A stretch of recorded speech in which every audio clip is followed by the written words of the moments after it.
Yeah, I'm Mick Jagger, and I'm feeling rather anxious about being Conan O'Brien's friend. You feel anxious. Yeah.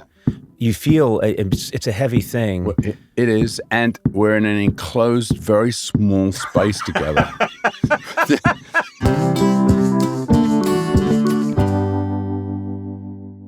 Hey there. Welcome to Conan O'Brien Needs a Friend. I'm not with the gang today. No Sona, no Gourley, no Blay, no Eduardo. I'm pretty much on my own. Why, you ask? Because I got a phone call, just a couple of days ago, and I'm in Los Angeles.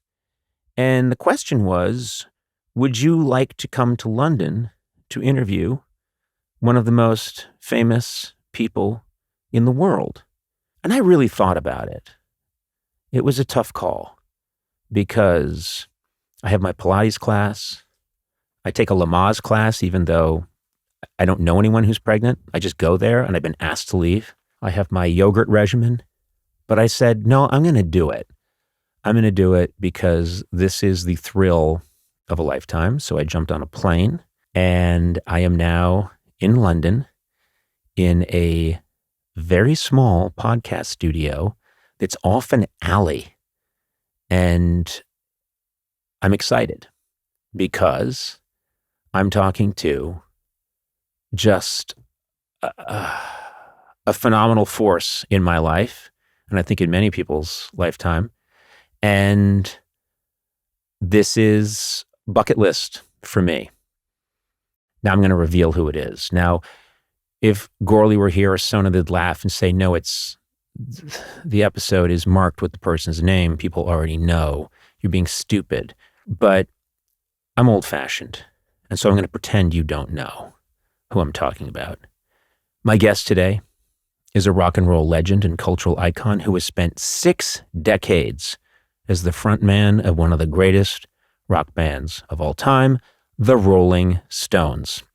Their new album, Foreign Tongues, is out now. I love this album, and I think you have to check it out. It's amazing. This guy's amazing. I'm absolutely honored that he is joining me today. Mick Jagger, welcome.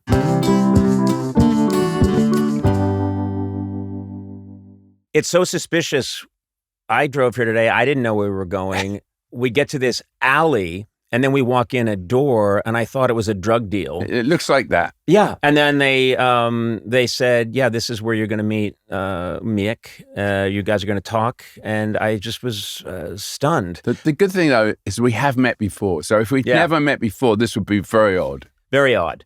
Well, let's talk about that, because a couple of weeks ago, I was traveling around the world shooting my travel show, and I heard you were going to get a phone call from Mick Jagger.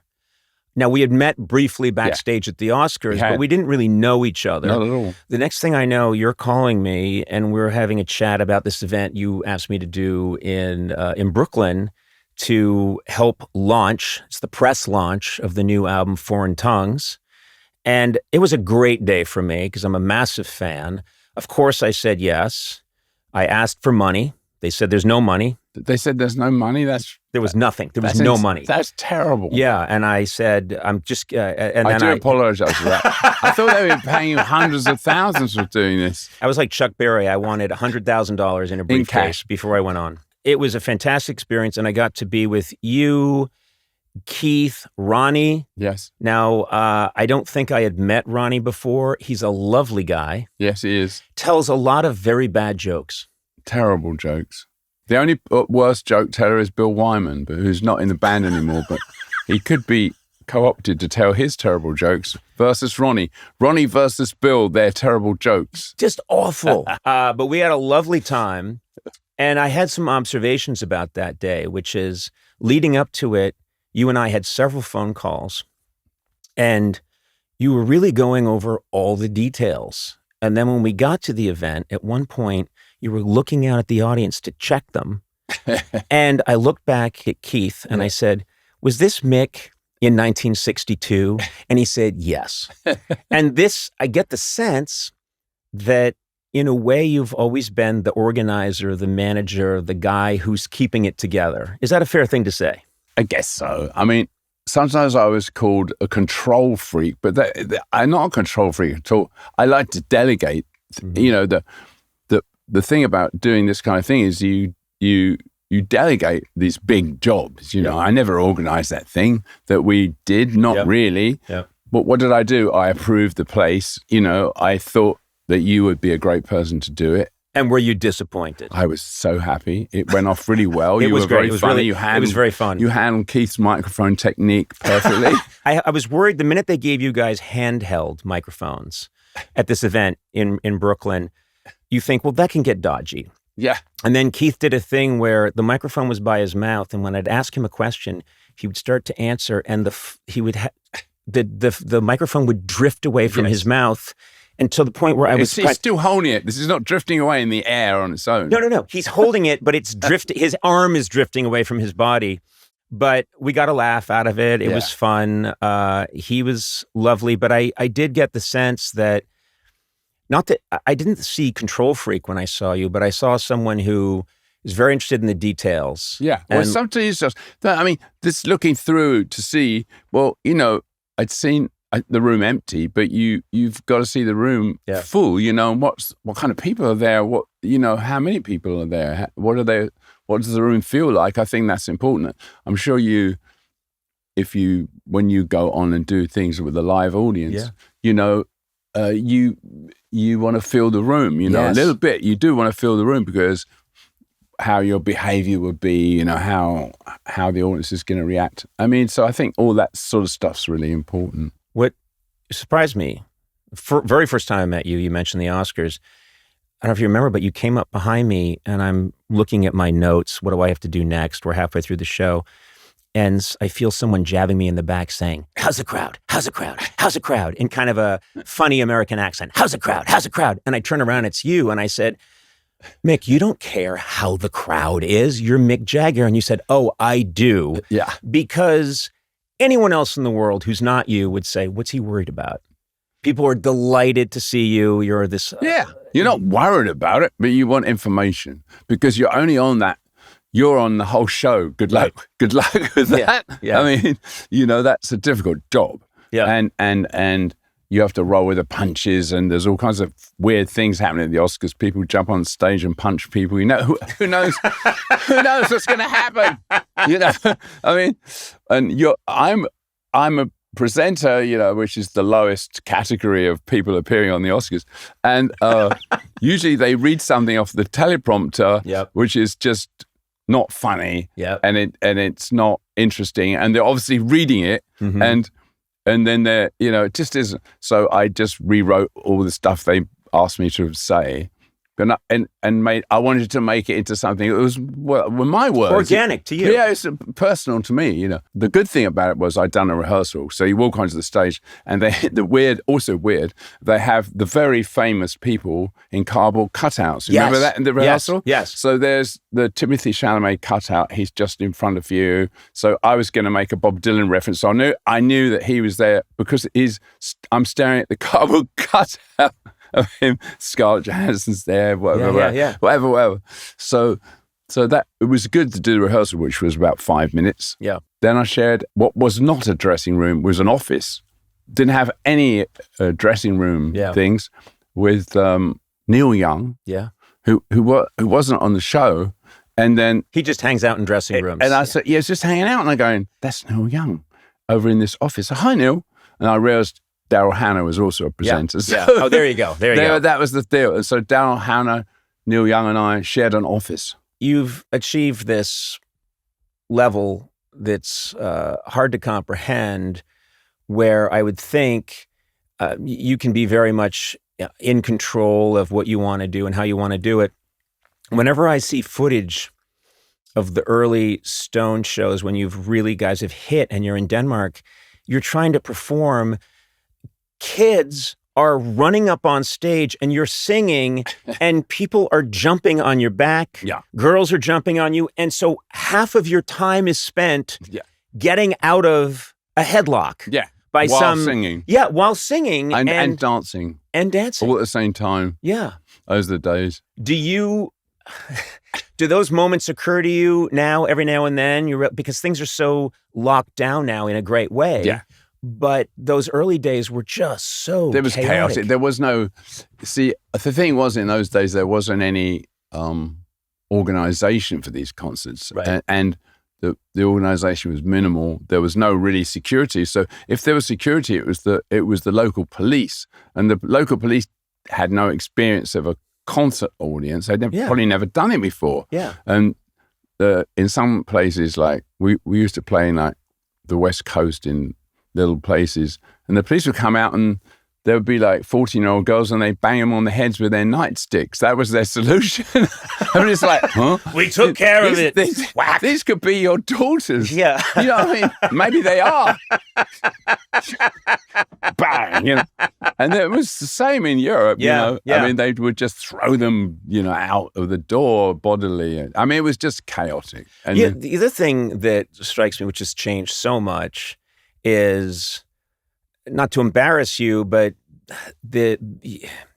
you reach this iconic level where if someone were to make a short list of who are the greatest entertainers of the 20th, early 21st century, you know, and I'm including everybody, you're an Al Jolson, you know, Michael Jackson, you're on the very, very short list of this iconic performer. I want to see Al Jolson and Michael Jackson as a duo. Al Jolson, like, on, deliver my shiver, and then moonwalks right past him. Exactly. That's a good one. But, you know, you're in this position, and the press, I don't think people today understand how hostile the media was towards all pop groups. Yeah. But then specifically, they just decided, and it was kind of a press creation. Yeah. The Rolling Stone, they're bad. They're punks before punks. They were bad. Rolling Stones, bad, dirty. Rolling Stones, you know, scary, shouldn't be allowed. And that's just sort of press stuff. But people were actually, obviously people were really welcoming in most places. But there was a group that were really not welcoming, but maybe they didn't even know who you were, but they would just shout names at you. They didn't know who you were. They would just shout names. So it was very polarized in a kind of modern way. But it, you know, just the look of you, which when you look at the pictures is pretty normal. Really. It's tame now. Very tame. But in those days it wasn't. So it's that's why it's so hard to imagine, because we look pretty normal, and you know, but not for those people that, you know, especially in the US when we first went there, like say '64, in the outside of New York and LA, we were like freaks for them. Yeah, it was also. I was always careful in my comedy career. A new band would come up or a new performer who looked strange, and my writers would say, let's make fun of that person. I would say, I do not want to be, because this footage doesn't age well. No. If this person goes on to be iconic. Yeah. And this is when, you know, bands were coming on my show for the first time. Their first TV experience would be a No Doubt or a Green Day. Yeah. And I'm glad that I was welcoming and didn't make any jokes, because they would look so stupid now. Yeah. In the 1960s, all performers decided that these long-haired freaks from England were a passing fad. Yeah. They had no conception that this was going to be the music that dominated people's lives for the next 60 years. They didn't know. Well, so no one knew that. No one knew that. And so it was easy for them to be patronizing and to make a joke of it, because it's an easy, cheap gag, you know? Yeah. I mean, Dean Martin did it, you know, like famously. Ed Sullivan, we went on a lot. He didn't do it. But Ed Sullivan didn't do anything really. Yeah. He just, that was a different kind of person. But he didn't. I don't think I think Ed Sullivan knew that he got good ratings because when the Beatles went on, Ed Sullivan, whatever Ed Sullivan thought of the Beatles, that he got great ratings when they went on. So he knew what you're saying, that I bet there's no point in me making fun of them because who knows what's going to happen. Yeah. You know? But I mean, there were a lot of exceptions. There were talk show people, say maybe local, I can't remember all their names now, like Mike Wallace and all. They were willing to have serious conversations with you. Yeah. They respected you a bit more. There were others that did not. And you didn't do their shows. So I don't think people today understand, not that they should, but the environment that you guys were in 64, 65, 66, actually all through most of the 60s. Yeah. It was a hostile environment, particularly in America. I'm not only America. I mean, I'm not blaming America for being the only. There were hostile in England. There was a lot of hostility, but America was not really ready for this stuff. Really, they weren't. You know, and obviously things changed. I mean, it didn't take long when you think about it in years, like you said, 64 by 66, it was changed a lot, you know, so 2 or 3 years it changed. Yeah. The thing that struck me, because you're at this point now, and there are a lot of singers or entertainers that get to this point in their career and they get very nostalgic and they start singing or writing a lot about their childhood or looking back. And what I find interesting is you do not strike me as a nostalgic writer. You're very interested in what's happening right now. I think that's and I say that in a very positive way. When I listen to Foreign Tongues, there's no really looking back. This is music that you made for someone to listen to in 2026, 27. And there's no leaning on this vast history that you have. Is that fair to say? Yeah.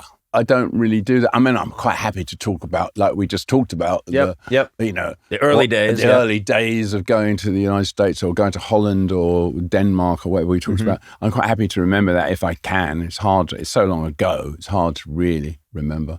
But no, I mean, I'm not drawing in this Foreign Tongues album. Lyrically, I'm not drawing on nostalgia or. I mean, obviously you're drawing on past experiences, but though it might be recent past experiences, there could be any, but they're not referred back. And musically speaking, every time Andy Watt, the producer, would make producers always want like references. So, which is understandable because you go like, this is a bit like this song you did previously. It's to explain to the musicians the relatability to this song. Yeah. It's a bit, think of it a bit like this, you know, and then that's fine. But then, and I said to Andy, but don't make references musically. There was one track, I think, Mr. Charm, and at the end of it, he said, well, it could be a bit more like Jumping Jack Flash at the end. I said, no, it's not like anything like that, and I don't want you to refer to it. And I mean, we didn't have an argument about it. So I said, just don't make it like that. We're not going to encourage anyone to overdub guitars like that. And so I didn't want any references to that, if you know what I mean. Yeah. So I've heard that Paul McCartney's record has some of this that you're talking about. I haven't yet got round to listening to it. I apologize, Paul, but I will do because it's been talked about a lot, and I've heard it's very good, but I haven't listened to it yet. Now, in the old days, would you have gotten a track by the Beatles or a competitor right away and listen to that record the minute you could? Yeah, probably. You're beyond all that now. Well, I mean, I'm not beyond it. I just keep forgetting. I'm being so busy. I just keep forgetting to listen to it. Yeah. And I've been running around doing promotion and I just haven't been listening to current music very much. I could sing it to you. Okay. I'm ready. How's it go? What's the lead track? What's it called? Do you remember what it's called? What's the lead track? I don't remember. Oh, God. Oh, come on. No, he's, what is it? Dungeon Alley? I've heard this. I've heard the title. Yeah. What does that refer to? I think it's a street in Liverpool that was like an alley that Yeah. led down to. So he's singing about Liverpool. Yeah. He's looking back. So on Hanny Diamonds, on the track called Whole Wide World, I did refer back a little bit to, student digs days and everything. But it was a pretty oblique reference. But it was there. There was 2 lines about it. Listening to the album, you mentioned Mr. Charm, so I'm going to bring this up. I don't think any singer does attitude better than you. And it's so interesting because I will do another reference, but in Mr. Charm, I get some of the, it's not a reference, but some of the delicious kind of almost oily disdain that you can hear in like Sympathy for the Devil. There's a little bit of, there's this great attitude, and you do it in, I'm a big fan of the show Slow Horses. You do the theme song. Yeah. And I love the attitude that you possess and inhabit when you're singing that song. Which one? To Mr. Charm? Well, Mr. Charm, but also the slow... The Slow Horses theme, which is, it's very kind of almost burlesque. It's called Strange Game. Strange Game, yeah. And it's just, I thought, I think I saw you once said in an interview that, yes, the lyrics are important, but really it's the sound. Yeah. And you have this, I can tell you think a lot about what is this going to sound like, because some very strange things in like doo-wop music sounded great, but when you look at what it says, it's rubbish. It's just absolute rubbish, and it's the sound. And I think of so many Stones records, and there's a great attitude and a sound to what you are singing that I think adds a lot to the lyrics. I think in attitudes, though, it's like it's acting really, because you're taking on the character of the song, and so you're when you do a love song, say like Back in Your Life, or the jilted lover, you're playing the jilted lover. So obviously that's happened to you before, but I mean, but that's a whole different attitude. It's a different person. So when you come to do, I mean, it's easier in the recording studio because you don't have to do them one after another. Yeah. And on stage, you have to switch personas, quickly. You go from Sympathy of the Devil to a ballad, whatever, but you don't do that. You almost want a screen to come down for a second so you can inhabit a new person. You want to inhabit another space, So when you get into a song in the studios, but remember, you haven't done that song that many times. Yeah. You might have done a demo of it. In this case of Mr. Charm, I did a demo. So I wasn't like walking into doing a song that I didn't know. I knew it, but I had to make it much better than the demo, Right. And I rewrote the lyrics and everything. And then you start to get into the character of this. And like in that song, there's 2 attitudes. So there's the verse attitude where you're kind of trying to be beguiling. And then there's the chorus attitude where you're kind of throwing something else away, saying life's too short, just make money and all that. So it's a slightly different attitude. Then you come back to the verse where you're then, throwing sort of these kind of scattered gun images out, in what you hope is a kind of interesting way. No, but I mean, I listened to this album. I listened to it a bunch because I really like it. And Thank you. I noticed that, yes, I can see, obviously you guys famously started as a blues band, but I see there's blues in here, there's rock and roll, there's also country. Again, I think you've always been interested in many different genres of kind of music. And I was very interested in the country aspect of the album because I know that if I didn't know any better, I'd think, well, country couldn't have been an influence, but it was an influence. Well, country was a huge influence I think on every, most English musicians of that period. I mean, we grew up don't forget these songs were also big. A lot of these country songs were big hits. Yeah. They were like top 10 hits. But, people like Eddie Arnold and all these people, they had huge hits. They were pop hits, even though they were country songs. And then you got onto people like George Jones, and they were played on the radio. So this wasn't obscure, The blues was more obscure. These were hits.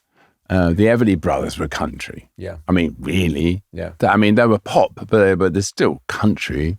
And Johnny Cash. Johnny Cash had a number one record with Ballad of a Teenage Queen. Yeah. So as soon as you heard that and you liked Johnny Cash, you would explore more Johnny Cash.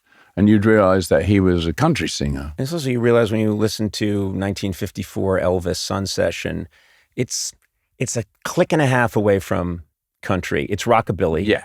But if you slowed it down a little bit, yes, the instrumentation, it's so close to country. So close, but he was covering rhythm and blues songs a lot of times. I mean, of course, he did standards like Blue Moon. Yep. In those kinds, in the same period we're talking about, and but obviously these songs like "That's All Right, Mama," which is I think the first one he did. He did first one, yeah, and that was a R&B song, and then he did "Hound Dog." That was an R&B song. These are all R&B songs. So even though we say, yeah, he's so country, he was covering R&B in a kind of slightly different country way. Yeah. And you wouldn't really, I'm not sure, I'm not a great Elvis student, but I love Elvis and all that, but did he really do country music as we know it? No, probably more, gospel. He loved gospel. Yes, gospel he did. Loved gospel, but you can see that, you're right, those early influences, I think it's a gumbo. There's country is part of his makeup, but much more so gospel, rhythm and blues. Yes. And I think you never met did you meet Elvis? No, I never met Elvis. That's incredible to me. You know why? The Daily Mirror, an English tabloid that still exists, you always did publicity with the Daily Mirror, and the Beatles did it. And there was a showbiz journalist, I can't remember his name, very famous at the time. And he took the Beatles in Los Angeles to visit with Elvis. Yeah.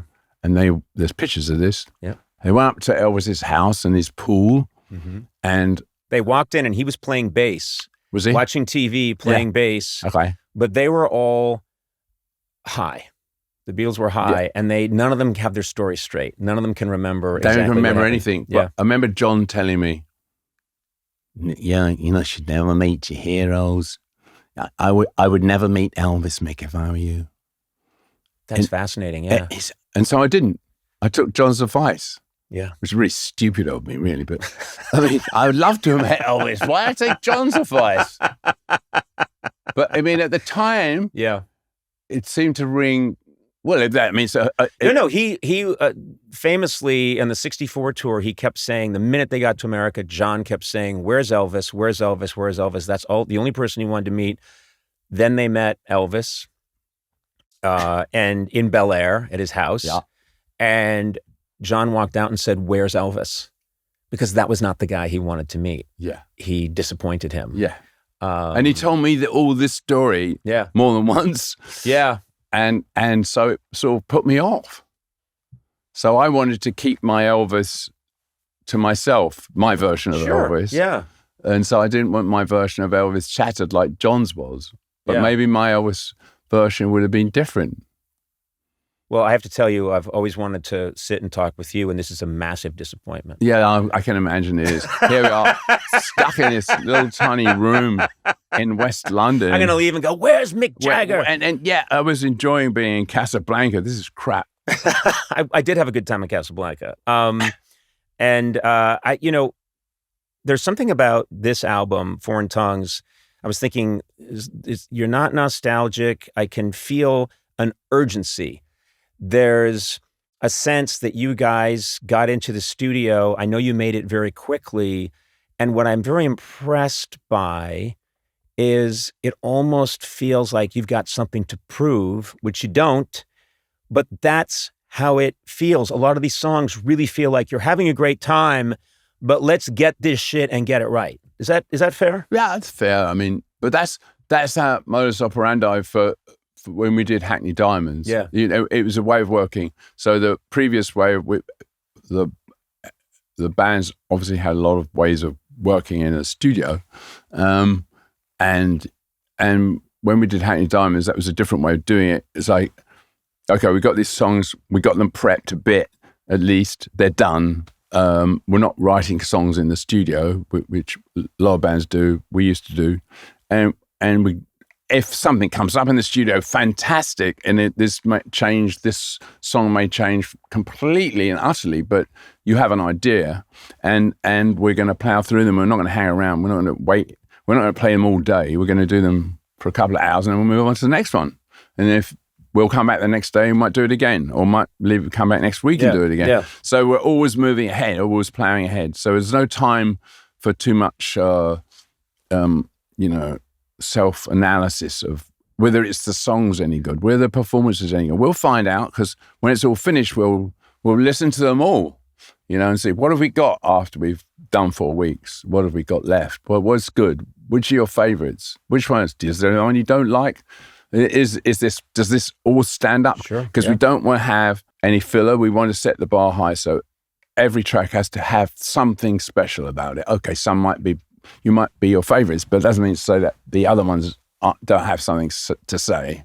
Well, Rough and Twisted, I love. In the Stars, obviously you guys knew we've got something really great here. Yeah. Love the video. Yeah, that's In crazy, the Stars. that video. It's fantastic. You guys sort of reimagined as your younger selves, and it's great. It's fantastic. It was only AI with the faces. Yeah. Everything else is real. And you told me that at one point they got a little screwed up because you thought Ronnie Wood doesn't look right. They're young you looks great. Young Keith looks great. They tried to make a Faces era Ronnie Wood. No, I said we were talking with this, the lady that I'm working with on the video. Mm-hmm. So they're doing this AI, and I said, stop it at 3:18. I was talking to her, we're on a Zoom. I said, stop it at 3:18. I said, that's Jeff Beck. Ronnie, that's not your guy. Your guy he's referring to Jeff. He's got the right, because the thing AI makes mistakes. The thing was that Ronnie was in a band with Jeff Beck. Yes. So they might have gone back to this footage and said, please don't bother me about this. I know exactly who these people are. And he got Jeff, and it looked exactly like Jeff Beck. So we had Jeff Beck in the band for a minute there. That was interesting. So I said, no, you've got to change it to Ronnie, because the Keith and I images were taken from Sympathy for the Devil. Yep. Mostly. Yep. It's not quite that simple. Was it Godard who made he made a movie? Of course, someone famous, a famous French film director. A French filmmaker. And I know at the time you were thinking, why is he shooting us, creating, and now it's a great document. Yeah, it's the only one like that. It's the only one that exists from the 60s. You know what's another great piece of footage is there's this great footage of you and Keith. You've just come back from recording in Muscle Shoals. You go into a room. I'm sure you've seen this. You walk into a room and you've got the demo for, I think it's Brown Sugar. Yeah. You put it on and you're listening to it. It's not out yet, but you're listening to it and you see both of you start to groove to this thing, and you start strutting around the room, and you have the same reaction that later on everybody's going to have, which is, this is a great track, but it's you guys hearing it for the first time. Yeah. You're hearing the rough mix or something. Yeah. And is that in Give Me Shelter by the Mazer Brothers? Yeah. Yeah. It's great. It's just a great moment. Yeah. You as a fan of the Rolling Stones. Yeah, I can be that. Yeah. I can also be their severest critic. Is that true? Well, you kind of have to be sometimes, you know. I mean, and sometimes you're wrong. You know, you can be very wrong because you're not a very good critic of your own work. One is not a good critic of one's own work, really. But you are the first person that hears it. After all, in reality, I have to ask you. I mentioned this when we talked in Brooklyn, but I have to bring it up. Your voice sounds as good as ever. There are times where I think it's better than ever.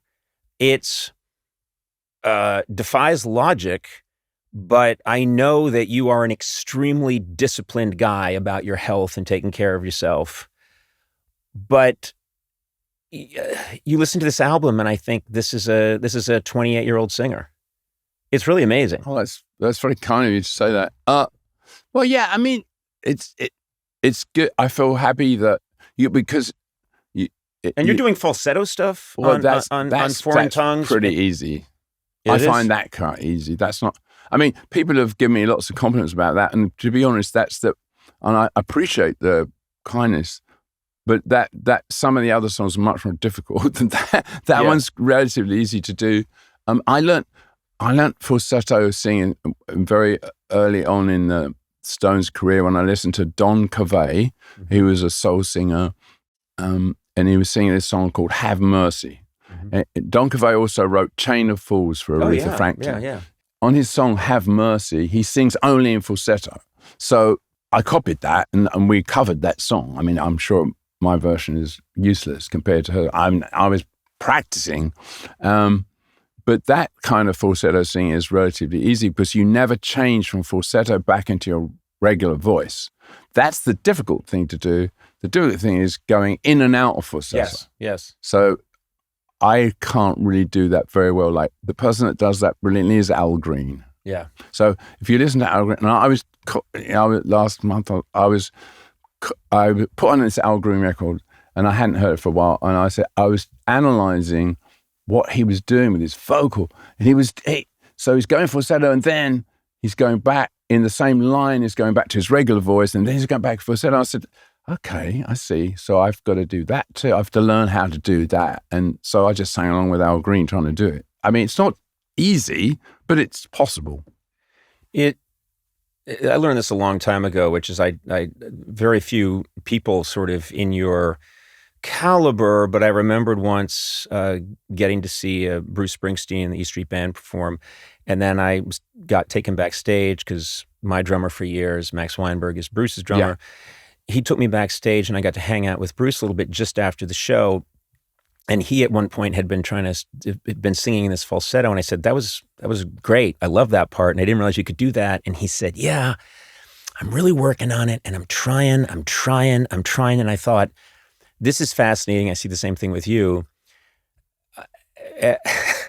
Everyone else would assume that you've got nothing left to try, but of course you do. Now, those are things you can do. Yeah, and you are still thinking, I'm going to listen to this Al Green record, and okay, what's he doing here? And I want to work on that. Yeah, because I haven't mastered that. So in the studio, I do it like a song like "Jealous Lover." Yeah.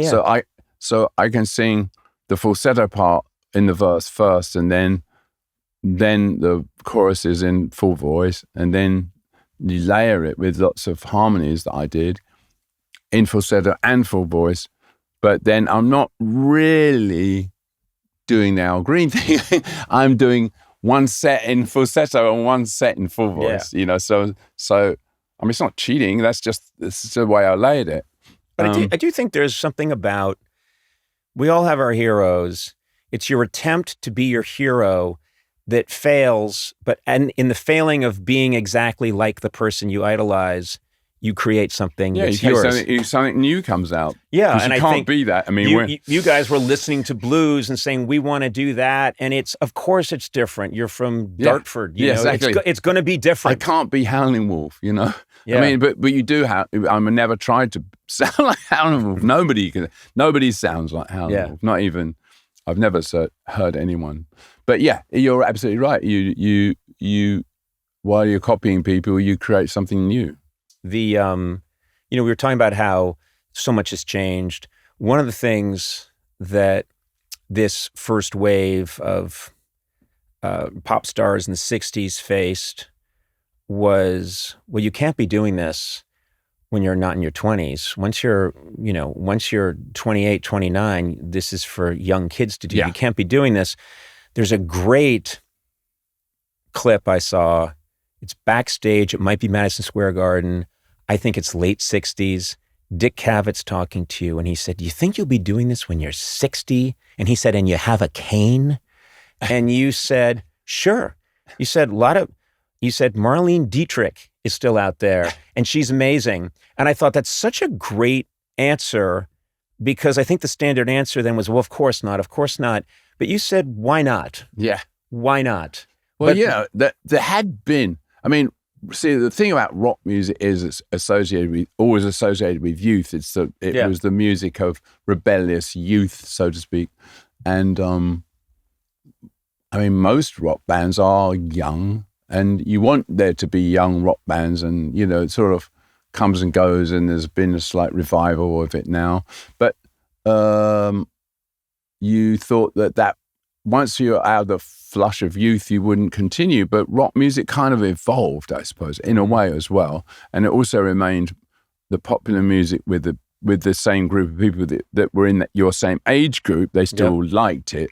So they didn't move on to some other music. As they might have moved on, but they still kept a thing for their youth. You know, I mean, there were people. I mean, Frank Sinatra was still a big star, and when he was old. But it's a different kind of music. You don't need quite so much energy to do Frank Sinatra as you need to do the Sex Pistols.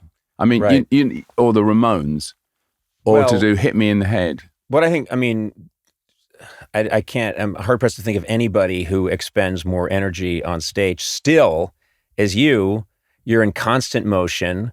I couldn't do that. I couldn't do that for 15 minutes, let alone a 2-hour plus show. So, you know, the stamina that you have, I know you work at it. I'm wondering, does any of that come from the fact that your dad was a gymnast and a physical fitness guy? Did you think that you grew up a little bit with that? Like, I got to take care of myself? Yeah. He kept telling me you have to take care of yourself. If you don't take care of yourself, you're going to be, and he'd point at someone like who was 55, who fat and smoking in an armchair. Yeah. You'd be like your uncle so-and-so. Yeah. And, you know, you don't want to be like that. I was like, no, I don't. Yeah, but it goes in, you know, when you're young. That sticks with you. So, yeah. I would have been, 12 years old, I think, when Elvis turned 40, and the National Enquirer was just vicious about Elvis turning 40, because he was the real first wave of rock and roll. Absolutely. So he's, you know, he's another generation older than you guys, and he was the first one to get, isn't this absurd that this man is still doing this at 40? Yeah. Which now... But nobody he wasn't in very good shape. No, he wasn't. That was the thing. I mean, and then he got back in shape. He did a great comeback thing where he looked amazing, but for a while, why he was such a figure of fun. I'm not saying the National Enquirer is the paper of record, but why everyone used to take the mick out of him was because he did get overweight. And he obviously wasn't very fit. No. And he wasn't very old. I mean, this is all, and how old was he when he died? He was 42. Yeah, you know, which we would consider quite young for a Well, this is singer. how screwed up things are. I was in high school when I would have been 16 or 17, when my sister Kate knocked on the door, and she opened the door. It was in the morning in 1980, and she told me John Lennon was shot and died. And I was lying in bed, and I said, "What?" And she said, "Yes." And I said, "How old was he?" And she said, 40. And I said, "Well, at least he had a long life." That's what I said. Now, I am 63 now. I don't think 40 is a long life. I don't think 63 is a long life, but that was my perspective then. Yeah, of course. Which is insane. Yeah, well, today, I know this is not going out until later, but David Hockney just died. Yeah. And he was creating experimental art. And he was 87 years old. And he never stopped. Never stopped. He never stopped, not just repeating himself. He didn't repeat himself. That was the great thing. He just carried on, you know, trying different things and trying different ways of expressing himself. And I mean, he was amazing. And 87, I mean, he was still painting this year. I have to ask you, is the harmonica that I hear on the Foreign Tongues album, is that you? Yeah. It's okay. Ronnie plays the harmonica, but he doesn't play on this album. Well, also, there's a great quote, a Keith quote. Keith is a huge admirer of your harmonica playing, and he said that's the there are many, Mick can assume many forms. He always felt your harmonica playing was the key into that's the core Mick Jagger. That's the Apple logo that comes up when you've turned on the computer for the first time as you on harmonica. Do you think that's close to something true? It's kind of true, but the thing is, I think in a funny way, the harmonicas are an extension of the voice, because it's a blown instrument and you're making it a wah wah. It's a voice extension thing. So I think it's for a vocalist, it's a good extension of a voice, so a natural instrument of a voice. Of course, what I like doing is playing punk guitar. So that's what I really like doing. So do you ever do open tunings, or do you just I do both, yeah. Yeah. And but when I do the slashy indie guitars, it's always 6 strings, and Ronnie and Keith always sort of look at me, but I do it anyway. I do it. They don't want you on the guitar. I don't think so, but they've sort of learned to put up with it. Yeah, they've learned to put up with it, and I love doing it because no, it's harder than that. It's like this. Because on some of these fast songs, it's like, like Hit Me in the Head and all that. It's really slamming. You have to really slam it. I'm not saying Ronnie and Keith don't slam it, because they do, but when I've written something like that, I think I always want to be on it. I always want to be playing guitar on it. So that's why I love playing harmonica too. The harmonica thing was great on the Amy Winehouse song, because I played the harmonica, the horn parts on the Amy original, I played on harmonica. So da da da da da da da da da da da, which is a horn part. So I played that on harmonica. That was a good opportunity. Do you write exclusively on guitar, or do you also sit at the piano and write? I do piano and guitar. Piano and guitar. Okay. Piano and guitar. Sometimes I just sing to drum machines. Just anything. No instrument. Just me singing. Do you find that you've got to do it early in the morning? Because I know there are... No, I hate doing things early in the morning. I don't think early in the morning is breakfast and read the newspaper. Uh-huh. That's it. Many people have been asking, is there going to be a tour for Foreign Tongues? And I selfishly would want that, because I want to hear these songs live, and I know you're going to get me a ticket. Yeah. You guys are saying probably not right away. But what do you think? Do you think it'll be maybe in a year? Is it possible, or it's hard to say? It's possible. I think I'd love to do it too, because I think there's a lot of songs on this album that would translate into live really good. Mm-hmm. Having said that, you can't really do that many new songs if you do stadium shows. The audience is not that accepting of them. They want to hear what they're familiar with. Can you clock that when you're trying something new, absolutely. And you see people head for the bathroom? You kind of, you do. You'll get used to it. You'll like it, honestly, you'll like it. Yeah. But you must have felt that when you were singing there were many times in your life where you were singing new tracks. Of course. But no one, Led Zeppelin had to play Stairway to the Heaven for the first time at one point on Long Island, and people were like, what is this shit? Yeah, right. It's always the first time. No, but then, the more confident you get, the more we're doing it, but there's still a limit to how many you can do. Out percentage-wise. So you can see someone headed to the bathroom. And sometimes I can. I don't concentrate on that. I would only concentrate on it. When I'm talking and people are heading to the bathroom, it's all I can think about. And that's when they use the bathroom, is when I start talking.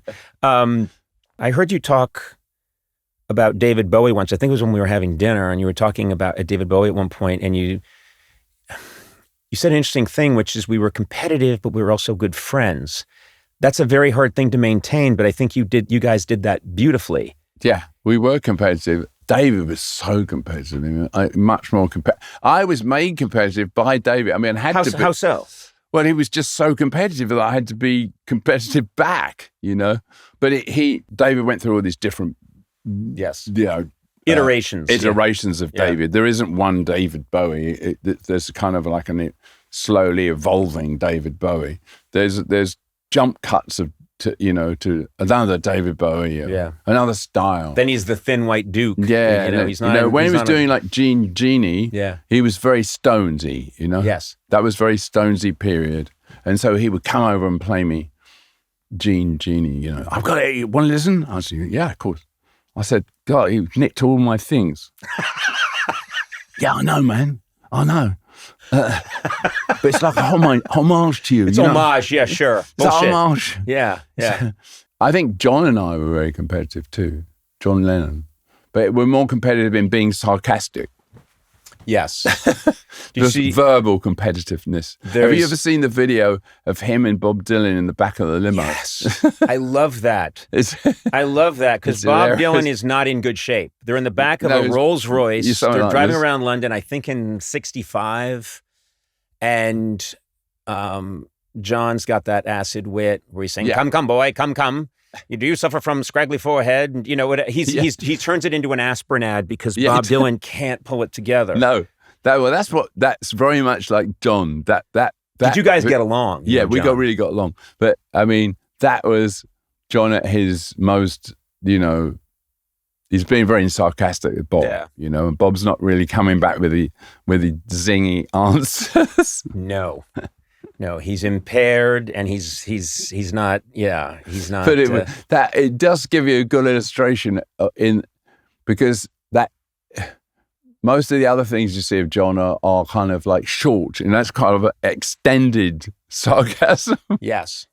So that was him all the time? Not all the time. No. He could be sweet. He could, of course. He could be lovely. Yeah. But you know, he's one of these people that if you said something stupid, he'd pick you up. You know. We'd see it right. He'd clock it right away. He'd clock it right away, you know. Yeah, but he was very competitive about it. He wasn't competitive about anything else. Mm-hmm. You mean you think he was most competitive about being funny? Yeah. Being funny and sarcastic. Yes. More so than music. It's a kind of Liverpool thing, I think. Sure. I think. Maybe I'm stereotyping, but I think it is. You guys have been great at tour promotion. I don't know what you might do for the next tour.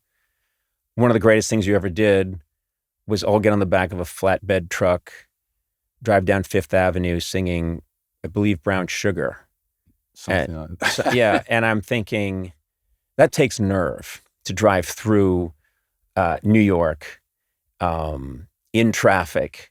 And all the press was told you were going to be in this restaurant, and then they hear music and they come running out of the restaurant with their pads and their cameras, and you guys are on the back of a truck going by. That's it. Which was fantastic. Yeah, lovely. I don't know if people do things like that anymore. They don't really. Apparently, Charlie told me that was a thing that jazz bands did in New York to promote their gigs, I think. In Harlem, I think. They would get on the back of a truck. Yeah. I think that's where we got it from. I think it might have been Charlie's idea. Yeah. Because that was a thing that happened in Harlem. And I know, you mentioned Charlie. You use a track of Charlie's in foreign tongues. Yeah. And it's amazing. I know you guys are also readily identifiable by your sounds. It's very hard to do on drums, but you always know it's Charlie. Yeah. It's really incredible. Yeah. I mean, he's got 2 sticks and a drum kit that he doesn't have some Keith Moon crazy kit with 1,000. He's got a standard kit. You always know it's him. Yeah. And the funny thing is on this track, which is pretty fast, rock track, you're almost punk, you might say. And everyone says, you know, Charlie's such a sensitive jazz drummer. You know, that was what's so different about him. Well, not on this track. No. No, he's banging it. Yeah. I have to ask you, Oxfordshire pub, as we record this, I think days ago, you walked into an Oxfordshire pub and started singing to people. How did that happen? Well, Were you off your meds? What happened? Yes, didn't know where I was. I had dinner at an Oxford college. I went to an Oxford college. I was invited to a dinner, and very interesting people, very pleasant, lots of nice students. And then one of the students that I was talking with said, I play mandolin. I said, oh, that's nice. I said, not the easiest instrument. I play mandolin. I'm going down the road to play with an Irish band. Mm-hmm. So do you want to come? So I said, sure. And so I took a couple of people that I was with and the provost of the college. Mm-hmm. And he took his gown off and go into the pub, and it was a very small pub and very friendly people, and the band was doing fiddle pieces, and the guy joined in with his mandolin, but no one was singing. Right. So I thought, oh well, here's an opening. You want to sing it? This is my big chance. This is my chance for pub crawling singing. So I did a song that I'd actually recorded, but I had to rehearse it just mentally because I hadn't sung it in years, and I remember at least 3 verses. It's like an old standard, right? It is. Everyone's done it. Yeah. I think even Bob Dylan's done it, I found out. Right. But not that I've heard it. But I had to remember at least 3 verses in my head before I started. So I didn't just launch into it. Because the worst thing you can do is launch into a song and then you've got 1 verse. So I would pay to see that happen with you. I'm sorry. I would just love to see it. But it was fun. It was 2 minutes long. Yeah, but well, that keys into, I think, the main point that I wanted to get across in this interview, which is something that really strikes me in the short time that I've been able to hang out with you, is that you were very much living in the moment, making things in the moment. This album, Foreign Tongues, is of this moment. And sitting at a dinner with you and watching you trying everyone else's food, stealing some of Ronnie's dessert. And I thought you can converse about anything. You're, crazily, deeply read, and you're just fascinated in all kinds of stuff. And I thought, I left my time with you and I thought, this is my new spirit animal, is Mick Jagger. I aspire not to be you, because that's not going to happen, but to kind of adopt that philosophy about life, which is just bite into it, stay interested, delight yourself. I think that's like one way. This doesn't suit everyone. I don't think that attitude suits everyone. Right. Because some people, if you're a creative person, let's imagine, you will draw on your past. You might draw on something that you had an idea for when you were 25. You might have written a short story when you were in 25 and you didn't publish it, and then you realized that would make a great film script, or that would make a novel that I could now write. Mm-hmm. Now I'm 65. Let's say. So it's not true that you can't draw upon this whole well of your past and make it into something. So you